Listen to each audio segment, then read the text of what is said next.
Queridos irmãos, boa noite. Vamos dar início aos nossos trabalhos do livro Mãos Unidas, que, deixe-me lhes dizer, nosso Antônio acabou de chegar com eles para nós de Porto Alegre.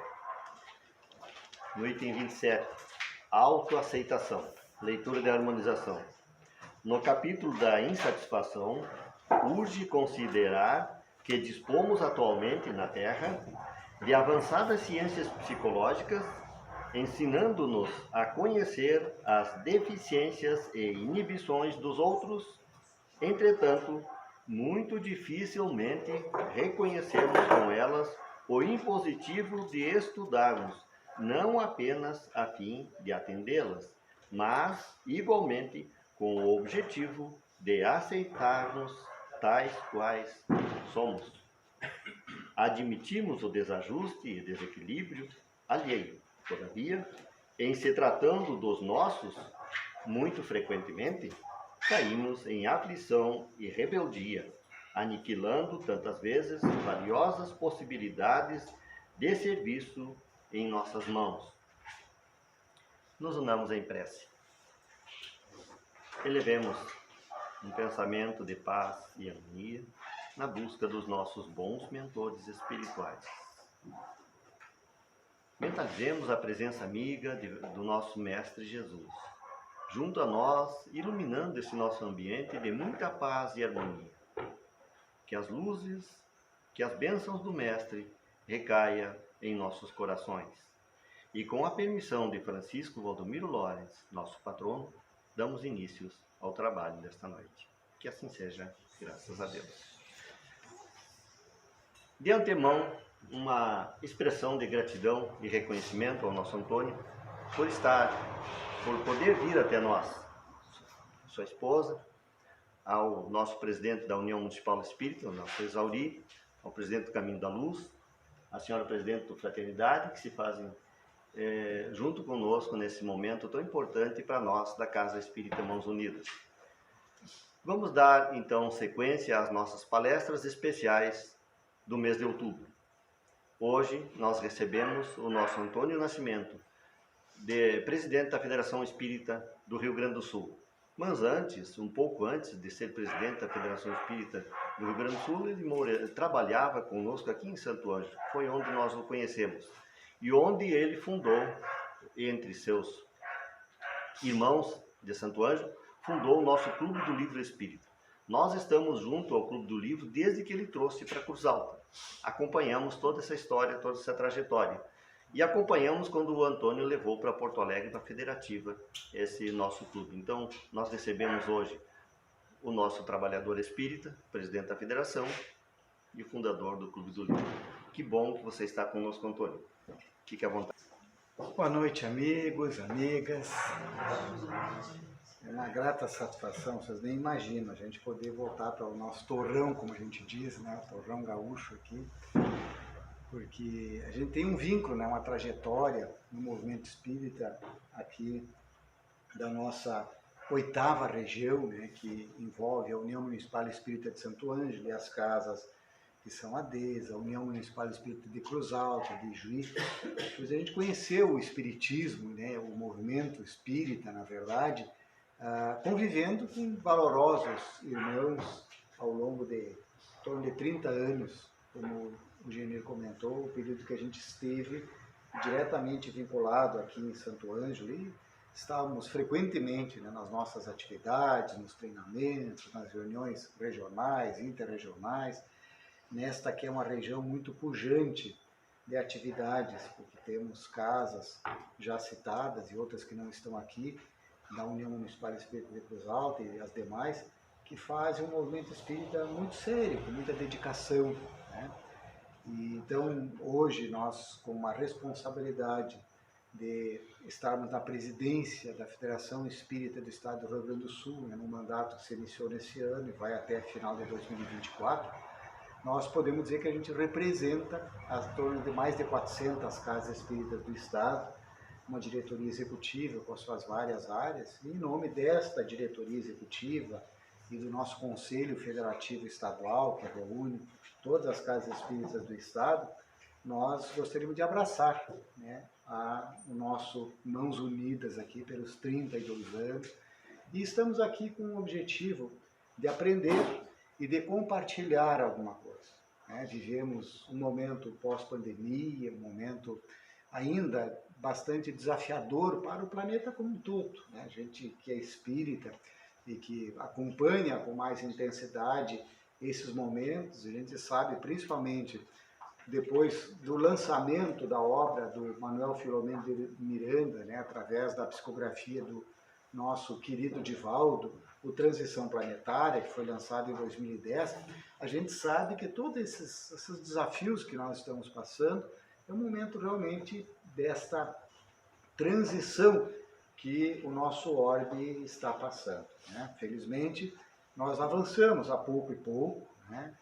Apesar de termos vários desafios ainda a superar, estamos avançando. Não nos esqueçamos disso. Não percamos em nenhum momento o bom ânimo, a fé e a esperança, inclusive que para o espírita é a condição mínima para a felicidade. Lá na questão 922, a gente entende que a felicidade possível na face da Terra é, primeiro, a sobrevivência, a posse do necessário. Depois, é a nossa consciência tranquila, é aquela responsabilidade pelos nossos atos, pela nossa, aquilo que a gente faz para os outros, aquilo como a gente reage em relação aos outros, e a fé no futuro. Porque tem coisas que fogem do nosso âmbito. E aí, para que eu não me revolte, para que eu não me desespere, para que eu não entre em uma situação de pessimismo, né? E para que eu possa lembrar até aquela recomendação muito simples, mas muito eficiente, que Abigail deu no livro Paulo e Estevão para o Paulo, né, no caso ali o Estevão, que tinha, aliás, o Saulo tinha se transformado em Paulo já. Ela sugere que a gente ame sempre, que a gente trabalhe em todas as oportunidades, que a gente espere as coisas acontecerem e que diante dos embates da vida, né, inevitáveis, das aflições que nós vamos passar, que a gente consiga perdoar. Nós vamos conversar hoje um pouquinho sobre viver e conviver em paz. Isso é fundamental, né? Porque a paz do mundo, ela começa dentro de cada um de nós. E qualquer conflito, qualquer aflição, né, ele surge quando alguém perde o controle interno e entra, né, em conflito com o outro, tornando-o, às vezes, um adversário, que pode ser duas pessoas familiares, pode ser dois conhecidos, pode ser dois estranhos na rua, pode ser grupos, pode ser nações. Quando eu não consigo manter um diálogo de respeito, de entendimento, um diálogo que seja produtivo com o outro, aonde nós possamos aprender a somar as ideias e depois fazer uma média, e com essa média nós avançarmos. Por isso, meus amigos, o planeta tem se transformado muito, né? A gente consegue vislumbrar o microcosmo, estamos com viagens interplanetárias, né? Já com expectativa e até com algumas datas futuras de termos humanos morando no planeta Marte. Os telescópios e as naves que são enviadas aos confins do universo cada vez mais trazem um pouco desta realidade que se mede em milhões de anos-luz. E o ser humano, então, ele tem uma tecnologia desenvolvida pelo conhecimento que nos favorece, inclusive, né? Temos acesso hoje à internet, o conhecimento está na palma da nossa mão, através de um celular, de um smartphone, né? De um Google, os contatos, né? As comunicações que nós podemos fazer com videoconferências, com WhatsApp. Isso facilitou muitas coisas, trouxe uma série de outras dificuldades que a gente ainda precisa resolver e que todas elas são resolvidas quando eu aprendo, né, a respeitar o outro, a respeitar as diferenças. Por isso, né, nós devemos voltar a uma questão básica, para nós não nos esquecer, principalmente todos nós que conseguimos romper com aquela ideia materialista de que a gente vive, que a gente come, que a gente tenho a família, os filhos, que a gente adquire coisas, mas que inexoravelmente a gente vai morrer. A gente vai partir desse planeta. A gente vai sair, vai deixar o corpo físico. Para um materialista, né, dizem eles assim, a gente leva da vida aquilo que a gente goza na vida. Não leva nada, porque na verdade, quando eu chegar do lado de lá, se não existisse nada, tudo se acabou. Né? Uma vez eu conversando com uma pessoa muito inteligente, né? Na verdade era um médico, mas materialista, nós conversando sobre a perspectiva espiritualista, ele me disse assim, poxa, tu vai te arrepender. Como assim? Eu perguntei para eles, não, quando chegar mais para o final da tua vida, tu com essa perspectiva espírita e tudo mais, espiritualista, fazendo algumas escolhas que a gente entende que é a porta estreita, em vez da gente aproveitar a porta larga, que atende às sensações, o gozo, o prazer, que busca, né, as conquistas do mundo e os tesouros do mundo, ele disse assim, tu vais perceber que tu perdeu a tua vida. Eu digo, não. Mas eu digo, agora veja sobre um outro aspecto. Né? Você pode fruir tudo isso, mas você faz uma viagem, fica com a memória, com as fotos, com os vídeos, adquire um carro, dali um pouco o carro já tem uma outra geração, já está ultrapassado, mudou os motores, você tem uma casa, passam-se os anos, a casa precisa ser reformada, e tudo isso passa, tudo isso, eles não são permanentes, são perecíveis, se transformam. Né? A gente vê ruínas das civilizações passadas. E o que vai acontecer? Né? Tenho certeza que, se eu estivesse errado, eu tenho certeza que não, quando eu desencarnasse, entraria no nada e eu não ia me arrepender. Agora veja por uma outra perspectiva.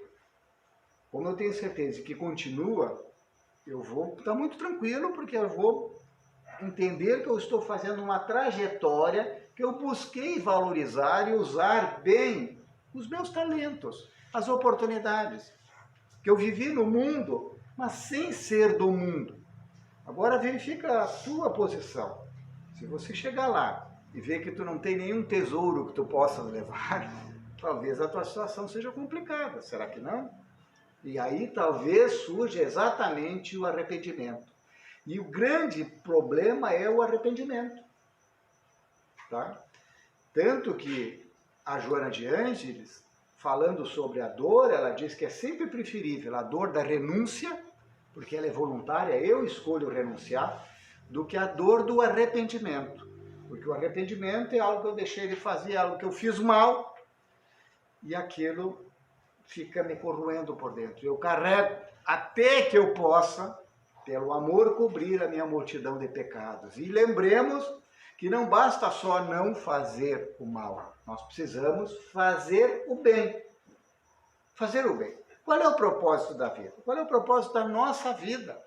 Do aspecto geral, né, na parte filosófica e espiritualista, diz que o propósito da vida é um aprendizado para a nossa essência, para a nossa alma, para o nosso espírito. Nós espíritas entendemos que nós estamos aqui para desenvolver duas grandes asas, a asa do conhecimento, né, conhecimento das ciências, da vida como um todo, e a asa do sentimento. Processo de evolução. É isso que nós estamos fazendo. A Terra é uma grande escola que nos convida a aprender pelo amor. Às vezes, nós relutamos e necessariamente as escolhas, como são livres, a semeadura é livre, necessariamente para mim saber ou ser levado pela lei de Deus a entender se eu estava certo ou estava errado, eu vou ter que conviver com as consequências da minha escolha. Se ela foi uma ação boa, aquilo vai me dar bem-estar, vai me dar paz, vai me dar tranquilidade, vai fazer com que eu tenha plenitude. Se ela foi equivocada, vai me levar ao arrependimento, à dor, a uma consequência e necessariamente, né, a ter que reparar aquele mal que eu fiz. Pois então, o nosso propósito da vida, então, é nós evoluirmos, adquirirmos conhecimentos e desenvolvermos os nossos sentimentos. Lógico que este caminho é um convite. Nós vamos ser levados. A gente normalmente costuma dizer que nós aprendemos pelo amor ou pela dor. Na verdade, nós aprendemos pelo amor. Tá? a dor é a consequência da nossa negligência, porque nós estamos aqui para aprender, não estamos para sofrer. O sofrimento só acontece quando eu me desvio da lei de Deus. Mas eu não conheço a lei de Deus. Será que não? O Livro dos Espíritos, lá na questão 621, diz que a lei de Deus está na minha consciência. E a minha consciência, ela pode ser acessada gradativamente quando eu começo a meditar e avaliar com mais prudência as minhas ações. E aí entra, né, o processo para a felicidade, que é a 919, que sugere que nós nos autoconheçamos. E vem na sequência, daí o Santo Agostinho, dizer que eu tenho que saber se eu estou no caminho certo ou errado, antes de eu estar passando pela dor, que demora um pouquinho, às vezes a chegar de volta para mim, para ter aquele despertador, eu posso, no final de cada dia, dar uma olhada como é que foi o meu dia. Eu fiz ações boas, que me deram paz, tranquilidade, que ajudaram os outros, continuo nesse caminho. Né? É o amor em ação, é fazer para o outro o que eu gostaria que fizesse para mim. Eu fiz alguma coisa, já identifiquei que eu não gostei, que não ficou legal, que eu procure reparar ela assim que for possível. Às vezes eu posso até avaliar, poxa, mas eu perdi uma oportunidade, eu podia ter feito ali, eu podia ter feito a diferença, e eu passei o largo. Não fui o próximo daquele que estava caído ou deixei aquela oportunidade. E aí eu vou ficar mais atento para tentar ajustá-lo. E também tem situações que às vezes eu não me dou conta, que precisa vir alguém lá e me chacoalhar, dizer, ó, isso não foi muito legal. Ainda hoje nós conversávamos, vindo aqui a Aliamar, disse, ó, sabe essa situação? Isso não está bom, tem que mudar. Né? Mas eu, de repente, não estou me percebendo. Às vezes a gente acha que está certo, que não se dá, não percebe ainda. E eu preciso, então, que alguém, né, fale para mim. Às vezes a pessoa tem uma boa intenção, como eu tenho certeza que foi o Dali, minha esposa.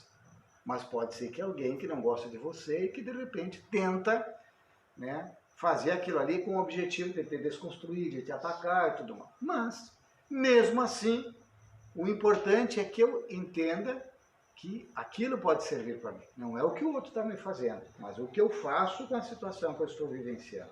Por isso, meus amigos, né, João, está lá em João, capítulo 8, 32, né, ele refere o caminho da verdade que Jesus nos coloca, porque ela nos liberta, tá? E a verdade nos dá a possibilidade, porque nós temos o livre-arbítrio, nós temos a capacidade de escolher, né? Qual o caminho a seguir, que palavra eu vou dizer, se eu vou silenciar, como eu vou usar as minhas redes sociais, de que forma eu vou me relacionar com as pessoas que são afetas a mim, com aquelas que eu tenho dificuldade, com os que são indiferentes, com o estranho na rua, que talvez eu passe uma vez e nunca mais encontre ele pela frente. Eu posso escolher isso, né? Eu posso fazer essa escolha.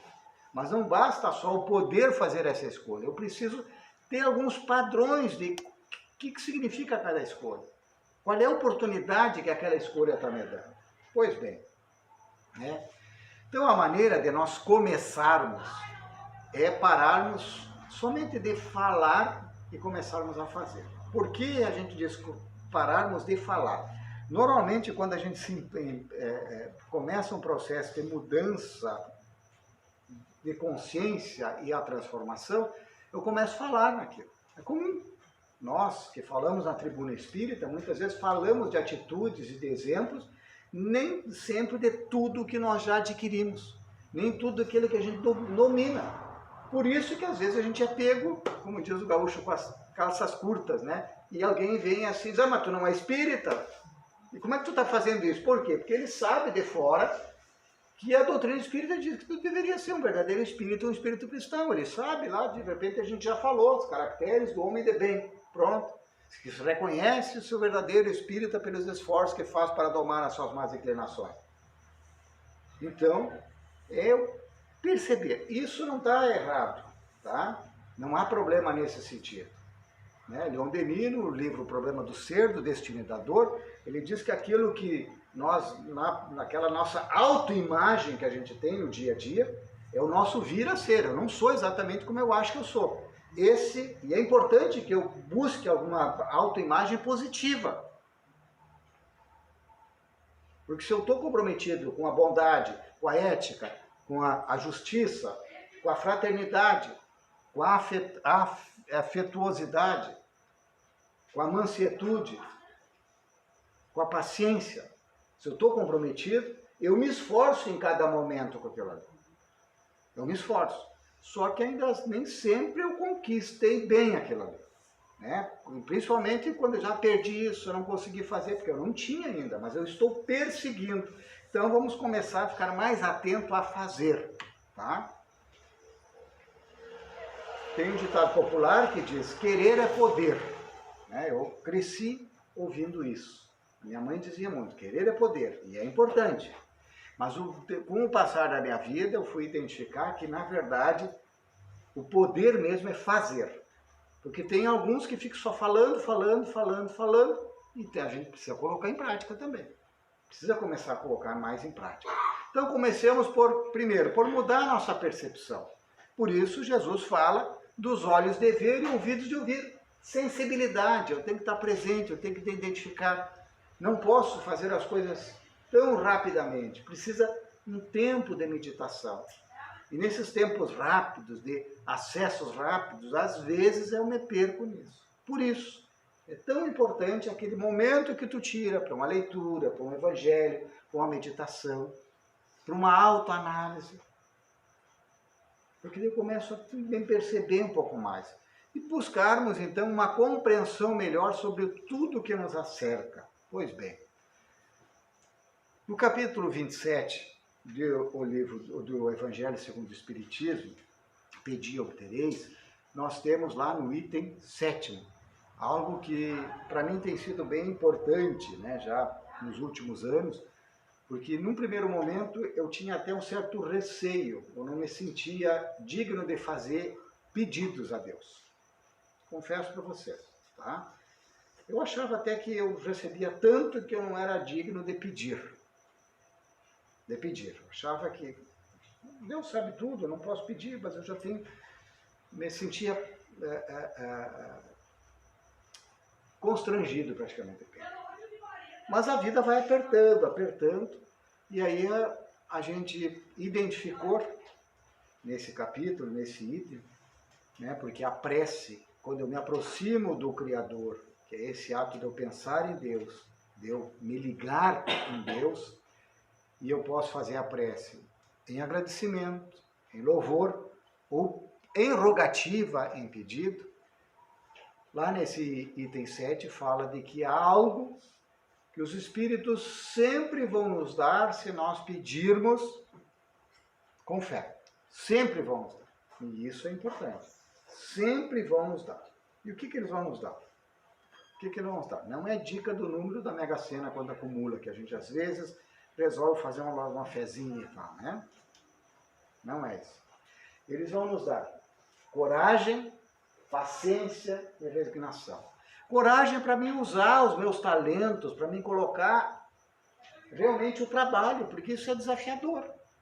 Eu preciso ter persistência, eu preciso ter método, eu preciso saber até aprender a cair e me levantar, eu preciso aprender a me perdoar e ir adiante. Mas sempre tendo essa meta de não desistir, de perseverar sempre. Coragem. Coragem. Quando começaram a surgir os VHS, aqueles grandão que tu colocava nas coisas, eu recebi uma e aí eu assisti uma palestra do Divaldo que ele fez num hotel lá em São Paulo. Era um seminário daqueles que eles faziam lá. E aí ele fez, era um seminário num hotel, acho que devia ter, sei lá, 1000 pessoas. E no final da fala dele, do seminário, o Divaldo fez algo que me surpreendeu muito, porque ele pediu para todo o auditório que orassem por ele, que ele estava precisando, que ele precisava de forças. E aí ele, inclusive, justificou dizendo que se alguém se propõe a fazer uma jornada de 100 quilômetros,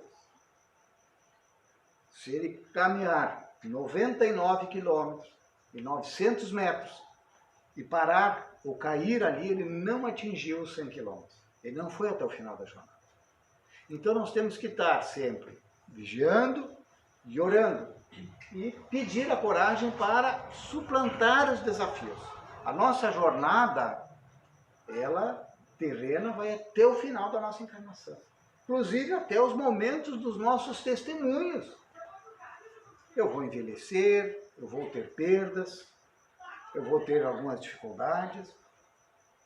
No mundo teremos aflições, mas a gente precisa manter bom ânimo e coragem para prosseguir. Paciência, porque às vezes eu faço uma ação e ele está tão envolvido em todo o grupo familiar, a sociedade, os colegas, até a própria instituição, que há necessidade de que haja um tempo para que as coisas se acomodem, se ajustem. A lei de Deus, que é autoaplicativa, ela não se aplica somente a mim, ela se aplica a todos nós que convivemos, os encarnados, inclusive os desencarnados. Então há um contexto, uma história. Então às vezes eu mudo e eu quero que imediatamente a família mude. Eu mudo, eu quero que os colegas mudem. E a situação não acontece tão rápido. Então tem que ter paciência para esperar esse tempo. É quase como um agricultor, ele vai lá, joga a semente na terra, depois de ter todo o trabalho de preparar adequadamente. Vai ter um tempo que ele vai precisar esperar para que haja um trabalho interno para que a semente possa vir a germinar. E resignação. Resignação com aquelas coisas que não dependem de mim. E vai ter muita coisa que não depende de mim.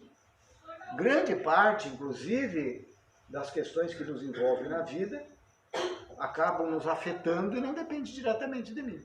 Depende de mim de como eu reajo com relação a isso, de como eu convivo com relação a isso. Kardec, o nosso codificador, ele, da época ali, na sequência do iluminismo, nós temos o positivismo, né, que um dos nomes fortes era Auguste Comte, e que tem lá na bandeira francesa, né, fraternidade, liberdade, igualdade, fraternidade, né. Kardec também tinha uma trilogia que ele usava para ele, né, como método de vida e que sugere para nós também, espíritas. Ele fala do trabalho. E o trabalho é a lei da vida, é a segunda lei moral e é, junto com a lei de adoração, a lei que nos liga ao Criador. O nosso ditado popular gaúcho diz que quem não vive para servir, não serve para viver. O servir quer dizer, não é que seja alguém que seja indigno, é que se tu não trabalha, tu fica fora da extrato social e da própria vida. Aí diz, não, mas eu não trabalho por isso, por aquilo, eu tenho dor nas costas. Não é. Trabalho é toda ocupação útil. Eu trabalho mentalmente. No momento que eu estou conversando com alguém positivamente, no momento que eu estou fazendo uma oração, é um trabalho, é uma ocupação útil.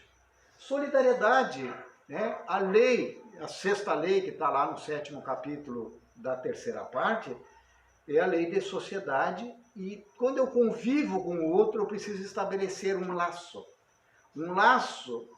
que tem que ser equilibrado, de solidariedade, de apoio um ao outro. Alguém pode se deixar levar pelo egoísmo e pensar só nele. Eu estou bem, tranquilo, me fecho, ligo o alarme, fecho as grades e tal, estou tranquilo, estou com as contas em dia, está tudo bem. Será? E os outros? E os outros?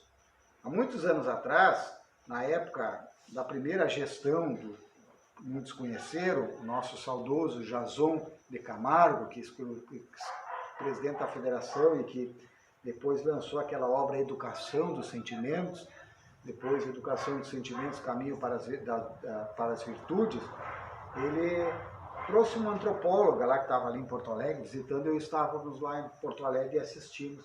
E essa antropóloga estava visitando as famílias, as comunidades, as vilas, não sei exatamente como é que era o nome que se chamava na época dos bairros lá. E ela se surpreendeu muito, americana, e disse para nós lá nessa reunião da federação, que ela ficou muito espantada de que famílias, por exemplo, que estavam com muita dificuldade, por exemplo, assim, ela só tinha aquele quilo de arroz que só dava para a família. Para hoje, garantir o almoço. Tá? E aí ela pegava assim e dava metade do arroz para a vizinha, que também tinha uma série de filhos. diminuindo um pouco, e ela disse, poxa, ela podia ter racionar e guardar para o outro dia, para ter pelo menos uma reserva, para saber que amanhã ela ia comer de novo. E ela dava. Ela disse que isso não acontecia com os americanos. Não. Contou até uma situação pessoal que ela pediu ajuda para uma tia lá que tinha recursos, condições, e a tia negou, disse, não vou, é com vocês, não vou me envolver nisso. Tá? E ela identificou que não só essa extrato social, é que as pessoas também, porque passavam pela dor, elas entendiam empaticamente que era muito difícil uma mãe ficar, ela está comendo, alimentando meus filhos, mas saber que a outra estava ali do lado e os filhos com fome. Então ela dividia. Ela fez uma outra interpretação, é claro que ela também identificou que poderia ser uma espécie de investimento, quer dizer, hoje eu não consegui alimento, amanhã se ela conseguir ela vai me devolver. Mas isso, e a situação importante que nós devemos ver, é que eu tenho a empatia com o estado de alma do outro, de sofrimento. Então essa solidariedade, ele vem disso, ela está ligada na empatia, de eu entender a necessidade do outro.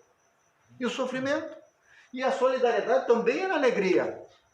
Porque de repente, puxa, eu tive uma conquista, eu recebi uma promoção, eu passei num concurso, eu tive isso, aquilo.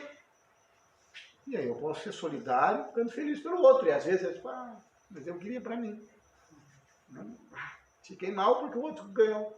Mas, poxa, mas ele ganhou, ele conseguiu, ele fez uma conquista. Mas e eu que não consegui? Arrumou um emprego para o filho dela, mas eu queria que fosse para o meu filho. Então a gente precisa trabalhar isso. Solidariedade, né? E tolerância. Tolerância que a Kardec coloca, porque ela é fundamental para que a gente possa trabalhar com os que pensem um pouquinho diferente. E isso, inclusive, entre nós espíritas, a gente precisa ter tolerância. Por quê? Porque cada um é uma individualidade, né? Como diz o ditado popular, cada cabeça uma sentença. Nós temos estruturas do espírito que traz uma condição psicológica agora que vem de um passado, influenciado pelo inconsciente, pela criação, pelos estudos, pelas ações e reações que nós vamos tendo. E aí, meus amigos, para que a gente possa educar o nosso sentimento, nós temos que lembrar, né, de que o amor está ligado com uma caridade. O amor, esse sentimento de eu fazer pelo outro o que eu gostaria que fizesse por mim. E a caridade, não só a caridade material, mas sobretudo a caridade conforme entendia Jesus, que nós encontramos lá na 886 do Livro dos Espíritos. Benevolência, fazer o bem possível, indulgência com as imperfeições alheias, assim como a gente quer que também tenhamos conosco, apesar de a gente achar que nós somos meio modelinho para os outros, né? Que a gente não tem muita... Às vezes a gente convive, achando que a gente é melhor do que a gente realmente é. E perdão das ofensas, né? Para isso, para que a gente possa viver e conviver, eu tenho que viver com alegria, com esperança. Mas uma alegria que ela tem na vida, assim, a base da alegria é a gratidão. Joana, inclusive, trouxe uma obra que se chama Psicologia da Gratidão. Eu aprender a dar graças por aquilo que eu tenho. Porque eu posso focar só no aspecto negativo, ou também valorizar e me sentir grato por aquilo que é positivo. E aí eu acho que é importante que a cada novo dia a gente possa agradecer.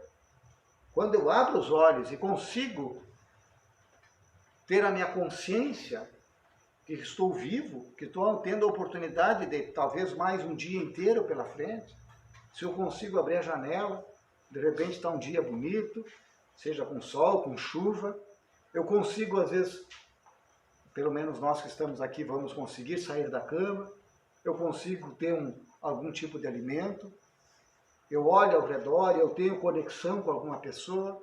Eu preciso aprender a agradecer essas pequenas situações que são às vezes cotidianas e rotineiras, e isso é importante, eu me sentir grato, porque isso me traz a base de uma felicidade.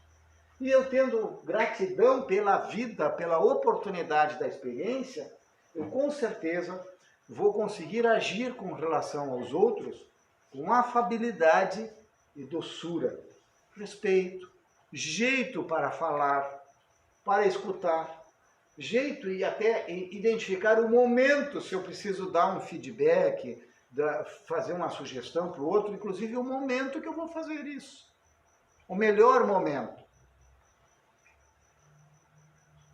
É fundamental na tolerância que eu possa, para poder desenvolvê-la, que eu procure compreender por que o outro pensa diferente de mim.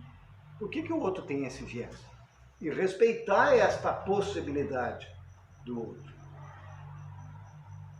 Nós passamos hoje um dia de eleições no Brasil, que temos pensamentos diferentes. Tivemos um exemplo, acho que satisfatório, hoje durante o dia, de convivência. Esperamos que a gente consiga continuar nos compreendendo, tolerando e, quem sabe, somando esforços para que todo mundo possa viver da melhor forma possível. E para isso eu vou conseguir, quando eu consigo compreender as posições do outro, o entendimento, eu vou aceitar o outro.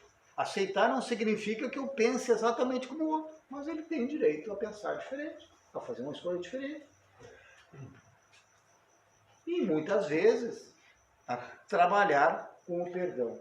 Nós temos que agir nesta vida sempre sabendo que nós temos responsabilidade, mas essa responsabilidade, essa liberdade nos dá uma responsabilidade. Qualquer coisa, aonde eu tenha direito, eu tenho dever. Aonde eu busco um espaço para mim, o outro também tem que ter espaço. Seja na família, onde eu estiver, em qualquer núcleo de convivência. Com isso eu vou buscar a cooperação, vou valorizar a diversidade de conhecimentos, de talentos, e isso enriquece. Isso enriquece. Isso enriquece. Uma vez, em um grupo de estudos, há muito tempo atrás, alguém participava conosco, eles falaram, não vou vir mais. Tá, mas por quê? Não, é que fulano, que participa junto, quando ele fala, ele comete muitos erros de português na fala. E isso me irrita tanto. Eu não consigo prestar nem atenção nas coisas. Eu digo, tá, mas é só isso que tu vê no outro? Mas eu não consigo. Eu digo, mas se isso te incomoda, talvez seja o problema, seja teu. O outro é um não, que tem uma limitação cultural, mas não é só isso. Só está avalizando isso, isso é a coisa mais importante para ti. O que mais que tu consegue ver no nosso irmão? Tá? E era um companheiro que tinha muita experiência de vida, muita sabedoria. Não sabia falar, porque não teve a formação de bancos escolares.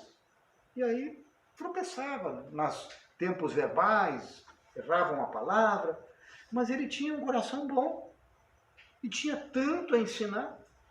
E às vezes tu poderia conviver com alguém letrado, mas com coração duro, frio, e certamente talvez uma pessoa que não fosse tão afável. E na hora que talvez se precisasse mesmo, eu não tenho dúvida de que aquele irmão simples estaria ali para te ajudar, estaria ali como um verdadeiro próximo da gente, e o outro talvez não estivesse. Tá? E respeito ao outro, respeito às escolhas.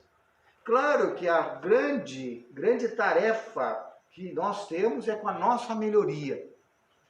E às vezes a gente tem que ter um certo cuidado, né? Nós espíritas, a gente às vezes quer levar o espiritismo para os outros.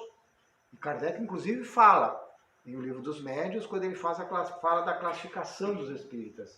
E diz que tem os espíritas exaltados. Temos os espíritas imperfeitos, que gostam da mensagem e tudo, mas que não mudam internamente. E também aqueles que às vezes querem impor o espiritismo para os demais.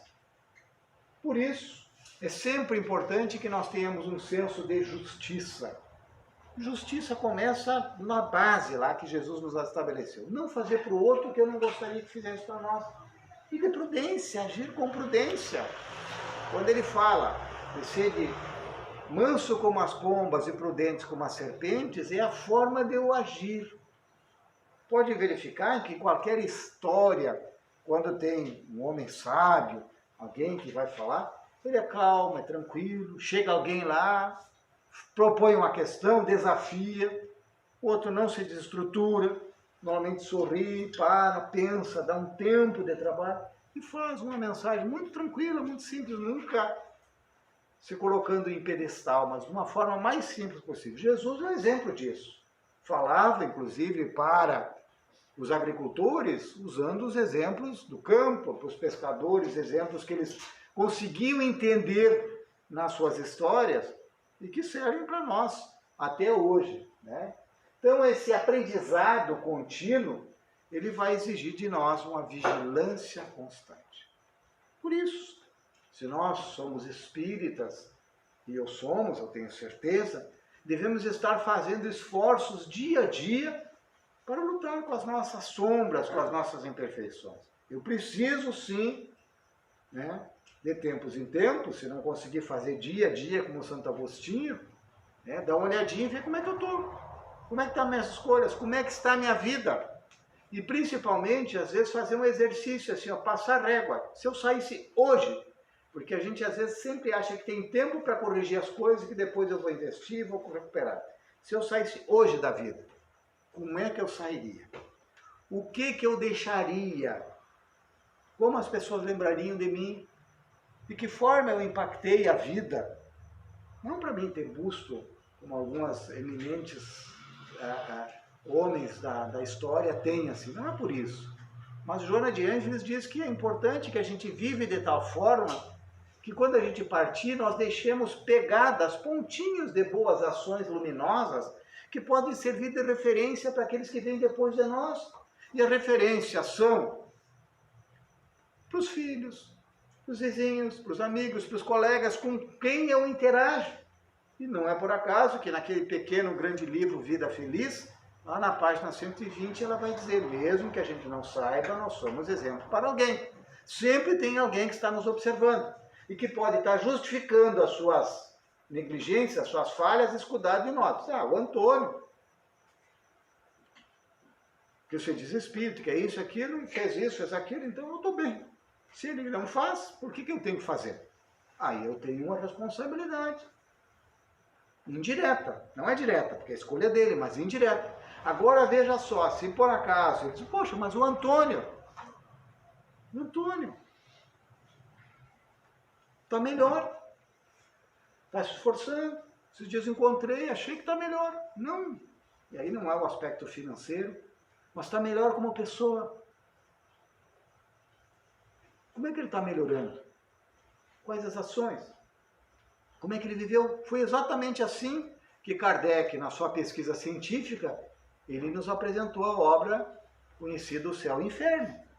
Ele verificou nos relatos dos espíritos como é que eles estavam do lado de lá. Então o espírito dizia, eu estou aflito, eu estou arrependido, não sei o quê, eu estou com raiva, não consigo, estou, como você diz, me revirando aqui. Estou vinculado ainda às coisas materiais. Como é que tu viveu? Minha vida foi isso, isso, aquilo. Aí o outro dizia, eu estou feliz, eu estou em paz, eu estou tranquilo, eu estou isso. Como é que tu viveu? Vivi tais coisas. Então tá, penas e gozos futuros. Exatamente. A continuidade da vida vai ser dada pelo que nós fizermos no dia a dia. Então, aprendizado e vigilâncias constantes. Vou ver aqui, acho que caiu uma coisinha aqui. E aí, meus amigos? Há sempre um convite.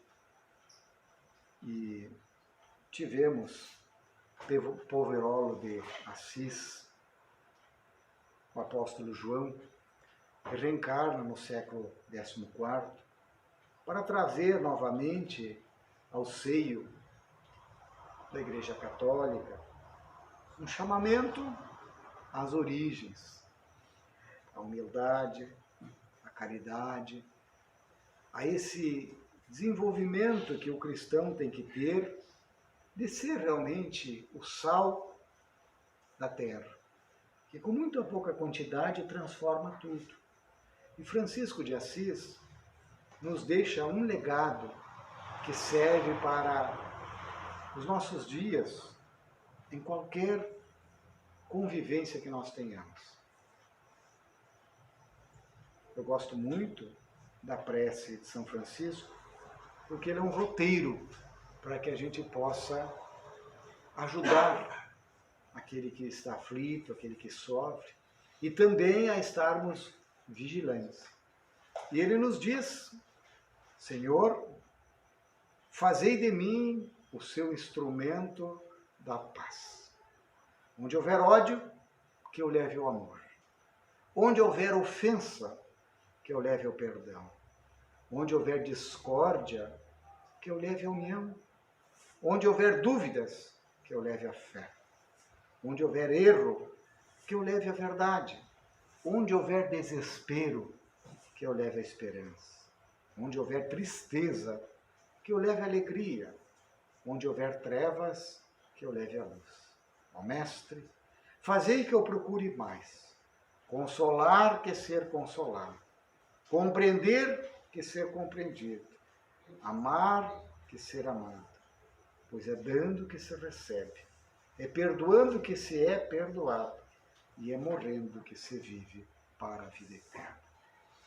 Então, a doutrina espírita, que se apresenta nas nossas vidas como o Consolador prometido, nos convida a sermos um agente de pacificação. Primeiro, de pacificação íntima. Para que eu possa levar a paz ao próximo, eu tenho que enfrentar as minhas lutas internas e estar em paz. Em condições, né, de muita coragem, de muita paciência, de muita resignação, mas de essa disposição de tolerância, de compreensão e de aceitação, para que caminhando juntos nós possamos crescer, evoluir e rumar para a felicidade possível que conseguirmos construir conjuntamente na face da Terra. É esta felicidade que é a oportunidade que o Espírita tem. E que lá no capítulo 20 do Evangelho, Trabalhadores da Última Hora, no item 4, quando o Erasto fala da missão dos Espíritas, nos conclama a fazermos essa diferença. E no item 5º, o Espírito e Verdade vem falar que é um tipo de espírita, que são os obreiros do Senhor, aqueles que fazem um esforço para que as suas vidas façam realmente a diferença e que atuem positivamente, divulgando da melhor forma que tem o Evangelho do Cristo, que é pela própria vivência, pela transformação e pela perseverança em semear o Evangelho através não só da fala, mas principalmente das suas ações. Desta forma, nós gradativamente estaremos mais fortalecidos, teremos mais a consciência mais tranquila e estaremos avançando, ainda enfrentando desafios, até o final da nossa encarnação. Mas amparados e fortalecidos com a nossa fé, nós venceremos e sairemos da vida como aqueles que retornam com os talentos dobrados, multiplicados, e com muita tranquilidade vamos receber do alto, do nosso Senhor, oportunidades maiores para que possamos continuar evoluindo. Que Jesus nos envolva, nos fortaleça e nos ampare a todos. Fiquemos em paz.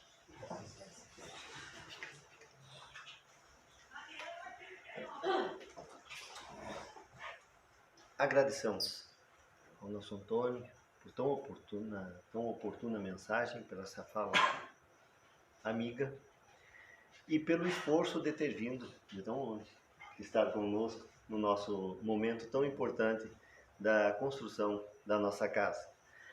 Em nome de toda a comunidade que compõe a Casa Espírita Mãos Unidas, um agradecimento, um pequeno mimo pela sua visita, pela sua oportunidade conosco. Nos unamos em prece, elevemos um pensamento em paz e harmonia, à busca dos nossos bons mentores, pedindo a Ele que nos banhe de plena luz de compreensão e de carinho, fortalecendo nossos corações, a nossa alma, aos bons sentimentos, às boas energias, para que os nossos lares, os lares dos nossos vizinhos, toda e qualquer entidade de assistência à saúde, à necessidade os nossos irmãos recebam nesse momento vibrações de paz e de luz. Aqueles nossos irmãos que transitam pelas ruas, pelas praças, recebam também um toque de amor e luz direto dos nossos corações.